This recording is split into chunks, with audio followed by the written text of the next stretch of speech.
Hello, it's Jay back here with the comment section. This is the video where I comment on mostly booktube videos that I've watched in the last couple of weeks, and may or may not have left comments on, but if I have, the comments have sucked, so this is my explanation for them. Alright, let's get into it. One of the videos I want to comment on is Erin at the Bibliotherapist. She is Canadian. I'm a Canadian. She is reviewing Radicalized by Cory Doctorow as a part of her reading the shortlist of Canada Reads. What is Canada Reads, you might wonder? Canada Reads is a Canadian reality show where 5 contestants battle it out to defend their books, to choose the book that they believe that all of Canada should read this year. And they have a theme, because it's that kind of a show, and the theme this year is one book to bring Canada into focus. And I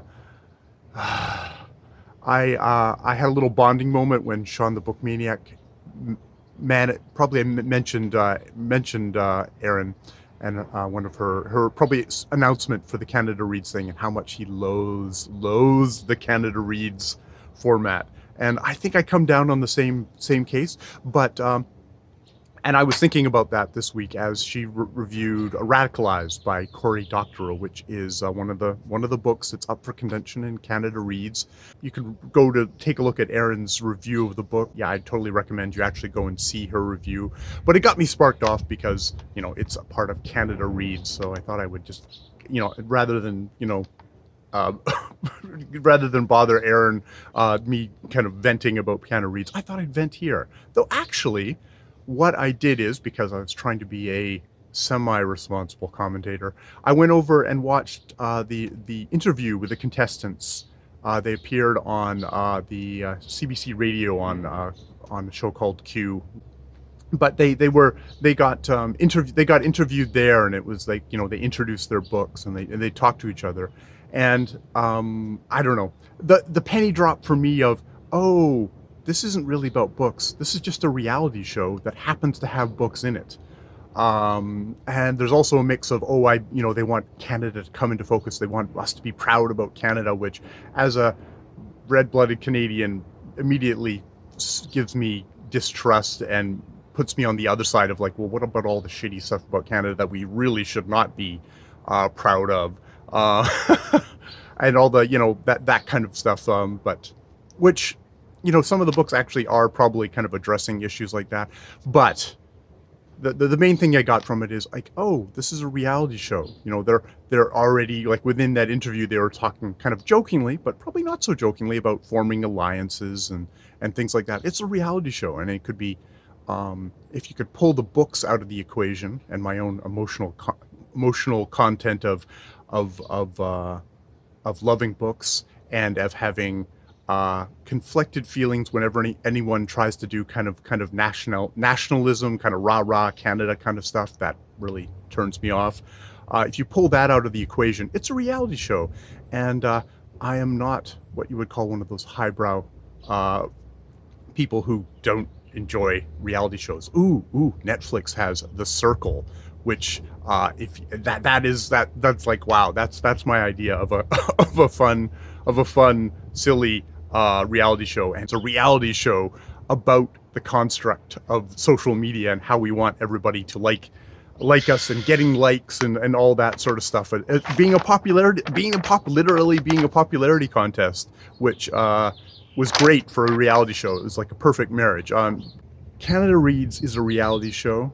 I probably am gonna, like, you know, I enjoy listening to Erin sometimes have to suffer through, sometimes really enjoy the books that she's been reading for Canada Reads. I know she has one particular favorite, which probably will make things all the more heartbreaking for her when it gets the reality show treatment and somebody gets an alliance with somebody else and they voted off the island, because this is totally Survivor but with books.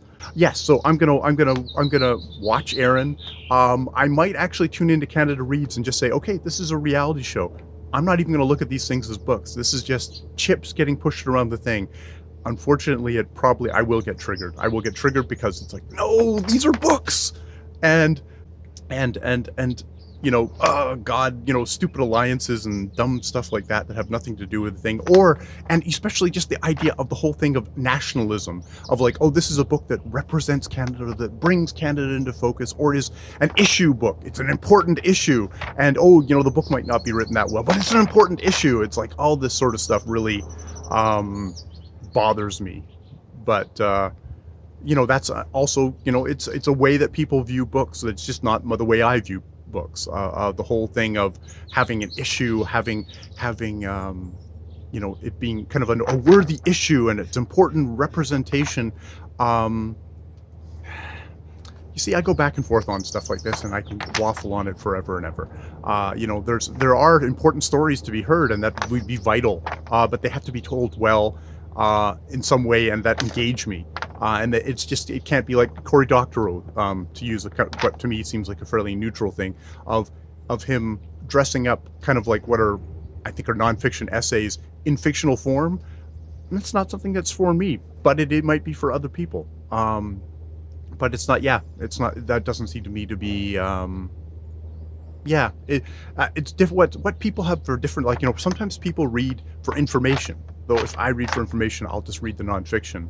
If I'm going to read for a story, if I'm going to read for a character, I'm going to expect that in your book. And even, no matter how many interesting factoids you have in there, it's not going to. And see, now I'm reviewing a book I haven't even read. I'm reviewing past Cory Doctorow books that I've enjoyed on one level, but on another level, it's like, yeah, there's no character here. And the story is pretty rudimentary. But all right. So yes, there's my vent. Aren't you glad, Erin, that I did not try and leave this in a little box in the comment section? Stop me if I've talked about this one before, but it sort of, I don't know, obsesses me in a semi-morbid way.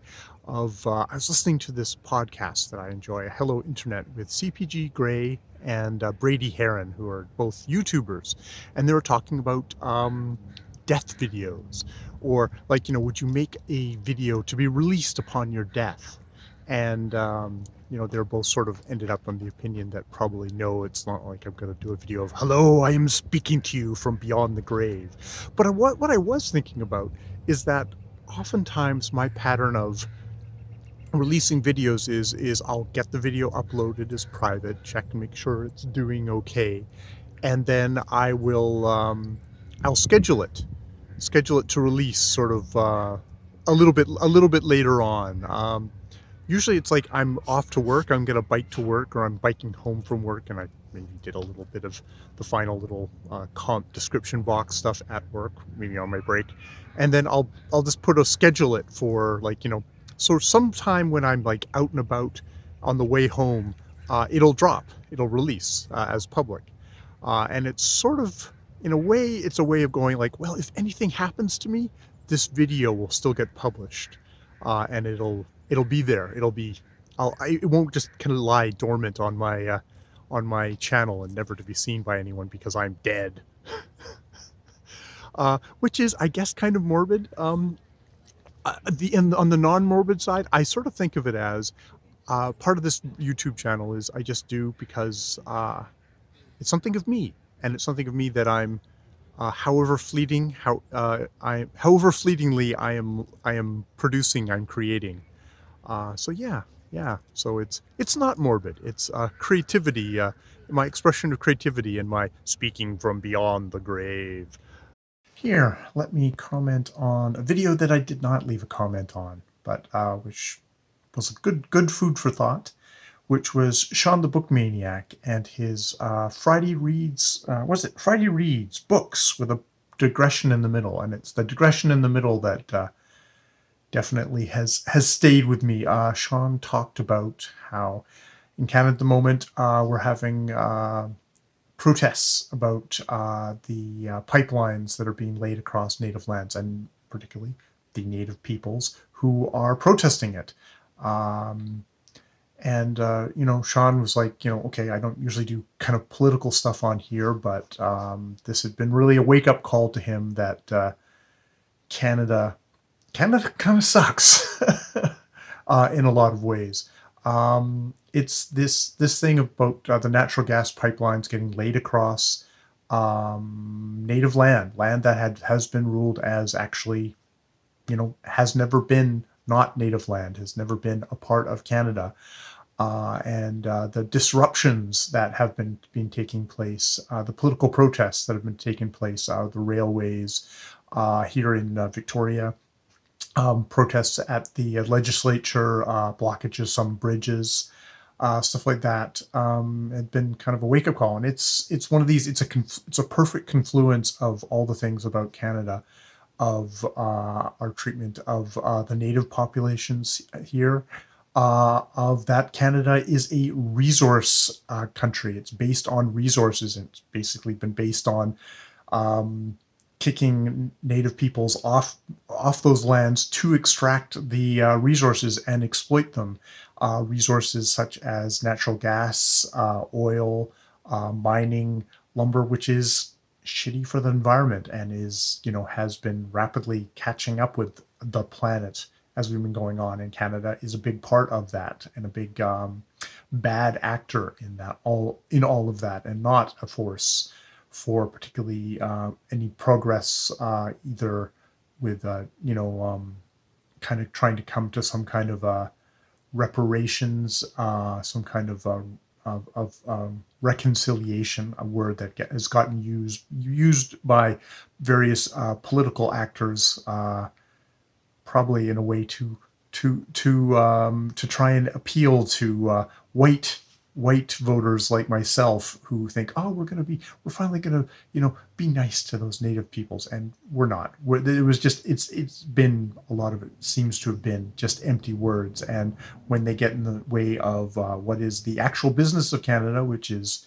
um, getting all resources for see I getting resources, which is what we've based our wealth on, that then we have a tendency to plow through them and call in the RCMP, call in stuff to push them away, push them off, to make sure that those interests are served. And I speak of this as a part of that, I am a part of the settler, the whites, the European things that have moved on to this thing and have taken this as our country.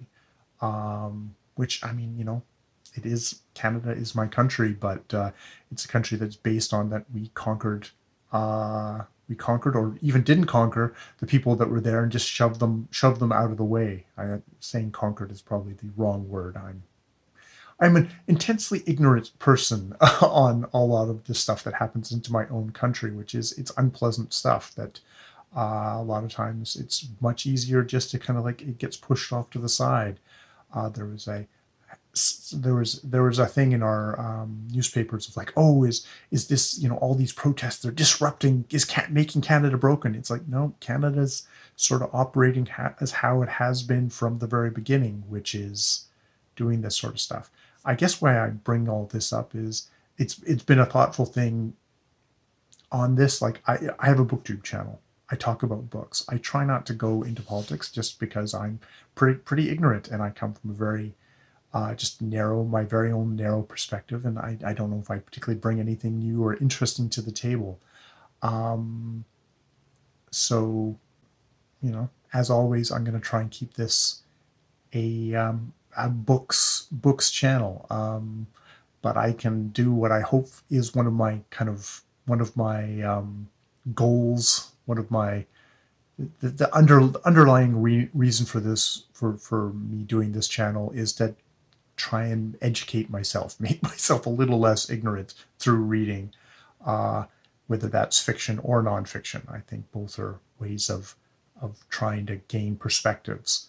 Um, yeah, so I guess that's my response, Shawn. That's thank you for bringing that up.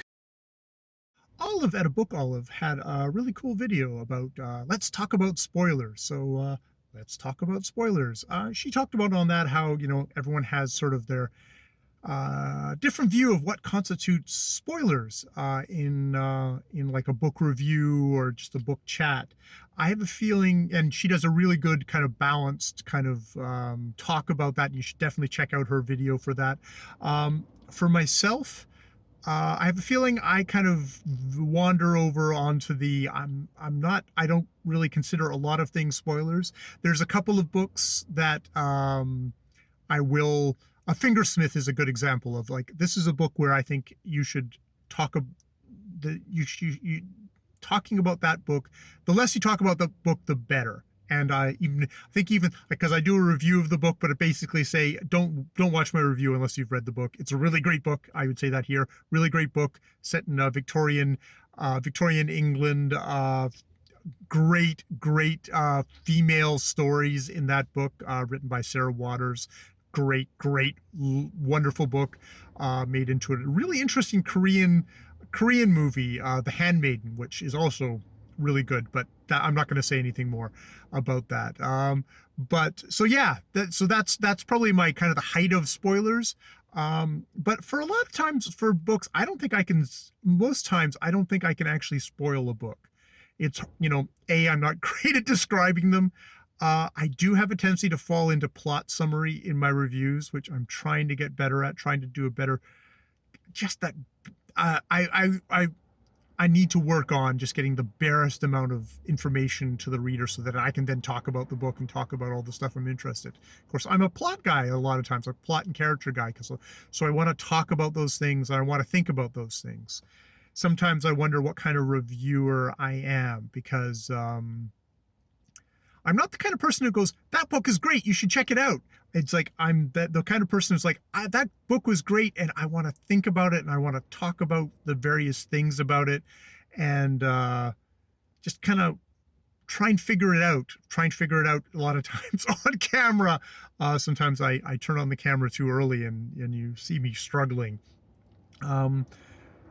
It's one of those things that, like, actually one of the kind of my favorite kind of videos to do is the read-along video, where you do like at the moment with Trollope, or with the various Cromwell novels by Hilary Mantel, of kind of going through it section by section and talking about that section of the book, which is good because it makes you slow down and think about a section and kind of discuss that section, versus just sort of jumping to the end and just doing a big summary at the end and saying, oh, I really like the book, and kind of forgetting all the little bits in between, which are kind of the best parts of a book, not just the endings, or just sort of the overall stuff. So yeah, maybe that's why I like read-alongs. And read-alongs are something where I think, by definition, if I start a video saying, hi, I'm going to be talking about chapters 21 to 40 of The Way We Live Now by Trollope, you're going to know that, this dude is going to be talking about those chapters, and there's going to be, if you're sensitive to spoilers, you probably won't be wanting to watch that kind of video. And it's a narrower kind of video, because you want people who are sort of immersed in the book at the time to do those books. So yeah, so I hopefully that comes across when you come across one of my videos. I guess you watch one video and go, that dude just told me everything about that book. I'm not going to watch his reviews anymore. That's for the best. I sometimes wonder, maybe that's why people like kind of the wrap-up videos and the haul videos, just because people just kind of give that little brief snapshot impression at the beginning or at the end of reading a book, but they don't get into the book. And I really like getting into the books. Of course, even myself, it's like, I'm not going to go into somebody's in-depth discussion of a book that I haven't read. So I can see why chapters 21 to 40 of Trollope isn't going to be something that's going to be for everyone. It's going to be for people who are reading chapters 21 to 40 at that particular time.